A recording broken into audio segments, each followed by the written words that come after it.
Hello. आज आपण हॅन्टा व्हायरसबद्दल माहिती बघणार आहोत. हा सध्या ट्रेंडिंगचा टॉपिक आहे. यामध्ये नेमकं हे जहाज जहाज ट्रेंडिंगला का बरं आहे आणि सेंटर ऑफ अट्रॅक्शन कशामुळे आहे आणि सध्या हे आयसोलेटेड का बरं करून ठेवलं आहे त्यांनी एका बेटावर, ते आपण बघूया. सर्वात पहिले एक जहाज होतं ज्याला क्रूझ जहाज असं म्हणतात. त्याचं नाव आहे MV हॉन्डियस. कोणतं आहे? MV हॉन्डियस. हे जहाज निघालं होतं अर्जेंटिनाच्या या प्लेसवरून 1 एप्रिलला आणि पुढे जात असताना त्यामध्ये एक काही रुग्ण जे होते किंवा काही व्यक्ती जे होते ते बिमार पडायला लागले. पडल्यामुळे त्यांचं जेव्हा ट्रीटमेंट झालं तेव्हा त्यांचं असं लक्षात आलं की हॅन्टा व्हायरस आउटब्रेक झाला आहे, म्हणजे यांना हॅन्टा व्हायरस झाला आहे. आता नेमकं असं होत असताना एक पॅनिकसारखी कंडिशन झाली आणि ते जहाज कोणाच्या बेटावर किंवा कोणी साईडला उतरू देत नव्हतं. त्यामुळे केप वर्डेला हे आयसोलेटेड ठेवण्यात आलं. आता सर्व जगाचं लक्ष यावर का बरं आहे? कारण याच्यात एकूण होते 149 लोक आणि हे लक्झरी क्रूज जहाज असल्यामुळे यात खूप साऱ्या देशाचे नागरिकसुद्धा इन्व्हॉल्व होते, जसे की आपल्या भारतातले 2 नागरिक. आता असं होत असताना जागतिक स्तरावर हा कोरोनासारखा फैलतो की काय, त्यामुळे सर्व इकडे पॅनिक झालं होतं. आता हा झाला तुमचा न्यूजचा मुद्दा. आता आपल्या स्पर्धा परीक्षेच्या दृष्टीनं हा इम्पॉर्टंट कसा आहे आपण बघूया आणि याची डिटेलिंग्स आता बघूया. असं होत असताना आपल्या भाषेत जर तुम्हाला सिम्पल लँग्वेजमध्ये असे व्हिडिओ पाहिजे असेल तर चॅनलला जरूर सबस्क्राईब करा, ॲटलिस्ट लाईकचं बटन तरी दाबा. आता यामध्ये न्यूज तुम्ही बघितली आहे आणि हॉन्डियस हे क्रूज मिसाईल लक्षात ठेवा. कुठं जात होतं तेही तुम्हाला माहीत आहे. असं होत असताना हा जो हॅन्टा व्हायरस आहे, प्रत्येकच हॅन्टा व्हायरसचे जे स्ट्रेन असतात ते ह्युमन टू ह्युमन फैलत नाही. यामधला एक स्पेशल आहे अँडीज विषाणू, म्हणजे अँडीज स्ट्रेन. हा अँडीज मार्फतच ह्युमन टू ह्युमन हा पसरतो. आता स्पेशल जर त्याचं स्ट्रक्चर बघितलं तर हा जो हॅन्टा व्हायरस आहे तो negative sense single standard RNA आहे. सिंगल स्टँडर्ड RNA इम्पॉर्टंट आहे, लक्षात ठेवा. मागच्याही वेळेस UPSCला त्यांनी कोरोनावर प्रश्न विचारला होता तर यावर आला होता. Negative sense single standard RNA. आणि याचे वेक्टर्स कोणते आहे? कशामार्फत हा पसरतो? उंदीर, घूस, चुचुंद्री आणि वटवाघुळाच्या मार्फत हा पसरतो किंवा संक्रमित होतो. मात्र इथं वटवाघूळ क्लिक करताना एक गोष्ट लक्षात ठेवा की सध्या हा जो अँडीज स्ट्रेन आहे तो वटवाघुळांच्या मार्फत फैलतो का ह्युमन टू ह्युमन याबद्दल कन्फर्मेशन नाही आहे WHO ला. ओके. आता हे फैलत असताना, हॅन्टा व्हायरस फैलत असताना हा जर ह्युमन टू ह्युमन पसरला त्याचे 2 टाईप पडतात. एक HFRC आणि दुसरं HCPS. पहिला आहे haemorrhagic fever with renal syndrome आणि दुसरा आहे हंटा व्हायरस कार्डिओपल्मोनरी सिंड्रोम.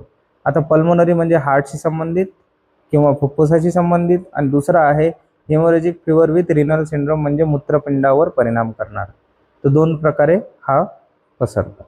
आता पुढे असं होत असताना एक टर्म्स इन तुम्हाला रोडेंट्स म्हणजे असे प्राणी जे कुरतडतात. उंदीर झाले, घूस झाले, त्यांना म्हणतात रोडेंट्स. या विषाणूंचा समूह यांच्यामार्फत पसरतो. पुढे चलूया. आता यात WHO ने एक मत मांडलं आहे की अँडीज नावाचा जो हॅन्टा व्हायरस आहे हा जरी ह्युमन टू ह्युमन पसरत असला तरी याची रेंज कमी आहे, म्हणजे हे जास्त पसरत नाही असं त्यांचं सध्या तरी म्हणणं आहे. पुढे चलूया. आता यांच्यामार्फत पसरतो. नाव वाचू शकता तुम्ही. रोडेंट्स, हाऊस माऊस, श्रीव, कॉमन श्रीव, मोल, युरोपियन मोल आणि ब्राऊन लॉक हॉर्स बॅट.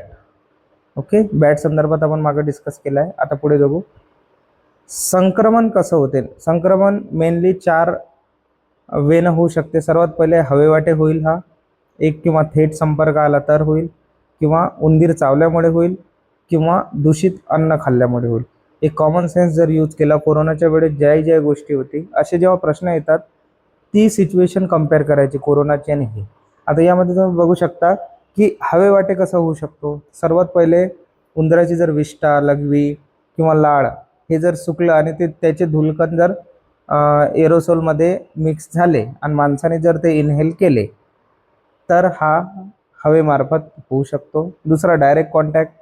पुन्हा उंदराची विष्ठा, लघवी, लाळीने दूषित झालेल्या जर वस्तूंना आपला हात लागला किंवा नाकातोंडाला तोच हात लागला तर होऊ शकते.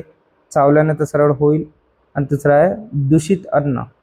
यामुळे सुद्धा हा होतो. आता जेव्हा हा मानवात होतो तेव्हा याचे लक्षणं दिसत नाही आपल्याला. खूप 1 ते 8 आठवड्यापर्यंत असं लक्षण दिसत नाही. थोडे थोडे संसर्ग दिसतात पण जास्त नाही. आणि ओळखणं त्याहीपेक्षा अवघड आहे, कारण फ्लू सारखे सिंड्रोम असतात त्याच्यात. फ्लू सारखे असतात म्हणजे तापासारखे असतात. यामध्ये ताप येणे, डोकेदुखी, स्नायूदुखी आणि पोटाशी संबंधित तक्रारी, पोटदुखी किंवा मळमळ, उलट्या होणे हे असतात. आता सध्या याबद्दल एवढं कन्फर्म सर्व न्यूज नाही आहे, मात्र जे सध्या न्यूजमध्ये होतं ते कव्हर केलं आहे. यात इंटरेस्टिंग फॅक्ट म्हणजे असं आहे की तुम्हाला जर थोडी क्युरिओसिटी असेल की हंटा नाव कशामुळे पडलं, तर तुम्हाला बॅकग्राऊंड सांगतो. हे कोरियाचं वॉर जेव्हा सुरू होतं, साऊथ कोरिया, नॉर्थ कोरिया, त्या साईडला एक हंटा नावाची रिव्हर होती. कोणती? हंटा. आणि तिथं हा रुग्ण आढळला होता. त्यामुळे याला हंटा व्हायरस सर्वात पहिले म्हणण्यात आलं. या प्रकारचे तुम्हाला एकदम आपल्या भाषेत सिंपल जर व्हिडिओ बघायचे असेल तर तुम्ही नॉलेज सिग्नल या चॅनलला सबस्क्राईब करा, लाईक करा आणि जास्तीत जास्त शेअर करा व्हिडिओ. थँक्यू.